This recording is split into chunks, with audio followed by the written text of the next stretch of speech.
Good morning बच्चों। आज हम पढ़ेंगे कुछ नया। तो नया क्या है? पैरेलल लाइंस के बारे में पढ़ेंगे। पैरेलल लाइंस क्या क्या प्रॉपर्टी देती हैं और क्या क्या क्यों मतलब पैरेलल लाइन कहा जाता है।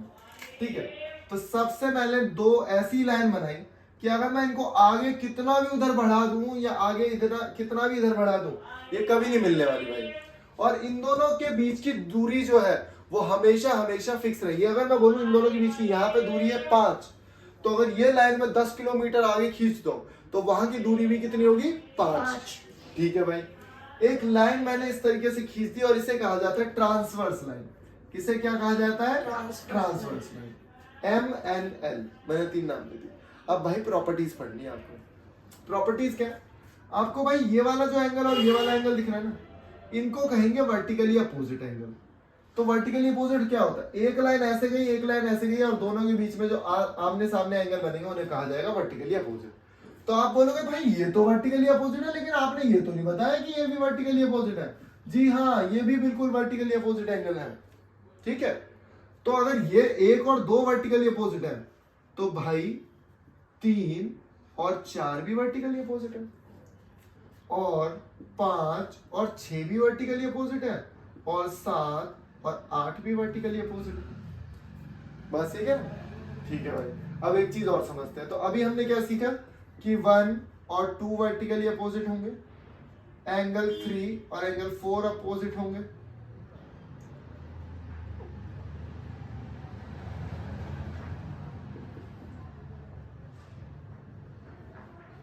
एंगल 5 और एंगल 6 वर्टिकली अपोजिट होंगे, एंगल 7 और एंगल 8 वर्टिकली अपोजिट होंगे।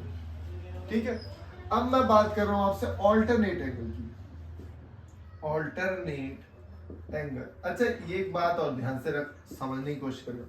आपको ना एंगल्स के हिसाब से पता होना चाहिए कौन सा एंगल छोटा है, कौन सा एंगल बड़ा है। अगर मैं बात करूं, मैं बोलूं 90 से छोटा है एंगल 1 या 90 से बड़ा, तो आपको पता है 90 होता है सीधा, तो ये छोटा ही तो है उससे। भाई ये ना मेरा 90 है, तो जो एंगल इधर आएंगे, जितने भी एंगल इधर बनेंगे वो 90 से छोटे होंगे।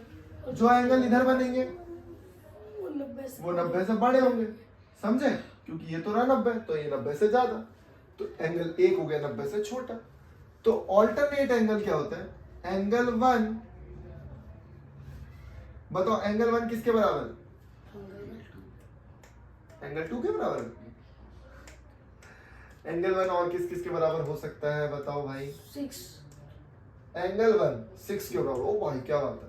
तो एंगल 1 मेरा 6 के बराबर है, और एंगल 2 की बात करूं तो एंगल 2 मेरा 5 के बराबर है, तो मैं एंगल 2 यहां लिखूंगा। एंगल 2 मेरा 5 के बराबर है, और एंगल 4 मेरा एंगल 7 के बराबर है, और यहां पे एंगल 3 मेरा 8 के बराबर।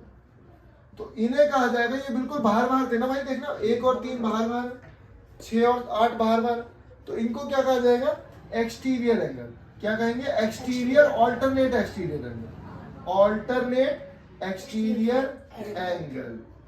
ठीक है, और ये मेरे अंदर थे 2 4 7 5, तो इन्हें कहेंगे इंटीरियर ऑल्टरनेट इंटीरियर एंगल। ठीक है, बहुत छोटा कंसेप्ट है, इसको कुछ भी मतलब बड़ा टास्क नहीं है। बस ये समझा करो कि अगर ये वाला एंगल 2 और 5 दोनों 90 से छोटे हैं ना, तो वहां से समझना है आपको। एक होगा इस साइड वाला और एक होगा इस साइड वाला। तो अभी हमने क्या सीख लिया भाई? ऑल्टरनेट एंगल सीख लिया। ऑल्टरनेट एंगल बहुत जरूरी है सीखना। तो एंगल 2 बराबर एंगल 5 जो यहाँ लिखे है ना, अब देखोगे समझोगे आराम से समझ में आ जाएंगे। एक चीज और सीखनी है, बहुत ही अच्छी चीज है, वो है हमारा कॉरेस्पॉन्डिंग एंगल।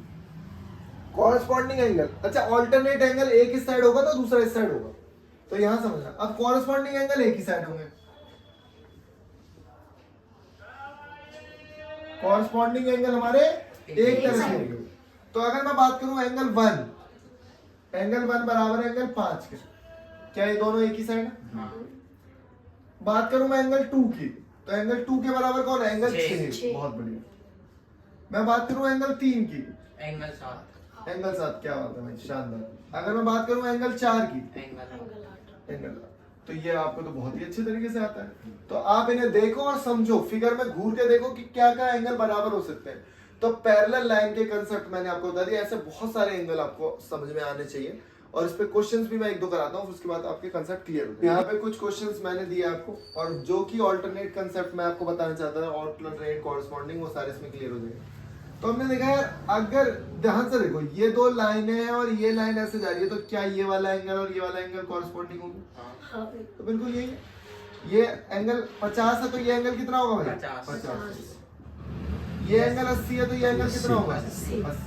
पहले मैंने बताया नहीं आपको कि ये एक पैरेललोग्राम है, इसको इसका मतलब ये होता है ए बी पैरेलल है सी डी के, और ए डी पैरेलल है सी बी के, और बिल्कुल यहीं पे यहाँ पे ए बी सी और डी लाइन दे रखी है, और ये भी पैरेलल है दोनों, ये दोनों लाइन भी पैरेलल है, मतलब ए बी और सी डी जो है पैरेलल है। अब यार हमें ये समझना है, इसका मतलब ध्यान से समझना, क्या एंगल 58 एंगल ये 58 नहीं हुआ कि ये दोनों लाइनें पैरेलल जा रही हैं और ये लाइन ऐसे काट रही है, तो ये रहा 58 जो कि ये रहा, तो इसका मतलब ये भी 58। इससे पहले मैंने आपको एक बता चुका हूँ लेक्चर में, दो तरीके बताऊंगा। ये एंगल पता भाई, ये वाला एंगल निकाल सकते हो, दोनों को जोड़ के होगा 180। जब ये पता लग गया तो इन दोनों को, तीनों को जोड़ के ये वाला निकल जाएगा। लेकिन एक आसान तरीका याद है, मैंने बताया था, दो अंदर वाले एंगलों को जोड़ के, दो अंदर वाले एंगलों को जोड़ के हमें एक बाहर वाला एंगल मिलता है, तो भाई उधर भेजो इसे। कितना हो गया ये हो गया मेरा 21। अच्छा, जब मेरा ये 21 निकल गया, जब मेरा 21 निकल गया, तो मैं 3x कितना हो जाएगा? 3 into 21, तो ये हो गया मेरा 63। यहाँ पे लिखूंगा 63। अब फिर मेरे को एक चीज और पता है, ये पूरा एक ट्राइंगल है, ये पूरा क्या है? ट्राइंगल है। तो इस ट्राइंगल को तीनों को जोड़ दूंगा। और भी बहुत सारे तरीके हैं, और भी तरीके बताऊं? तो पहले वाला करते हैं, 3x प्लस ये y प्लस 79 होगा मेरा 180।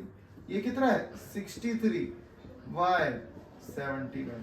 इन दोनों को ऐड करेंगे, इन दोनों को ऐड करके उधर भेज देंगे। ऐड करके क्या आएगा? 80 में 60 जोड़ो 140, और ये हो जाएगा 142। 142 को 180 में से माइनस कर दो। पहले 140 को माइनस करो, कितना है? 40। 40 में से 2 और माइनस कर दो, 38। ठीक है, आई चीज समझ में? तो भाई ऐसे करने हैं क्वेश्चन, आपको समझ में आया? तो इन क्वेश्चंस को करो, उसके बाद लाइन एंड एंगल की वीडियो देखना है। कल हम पढ़ेंगे कॉन्ग्रुएंसी ऑफ ट्रायंगल। ओके।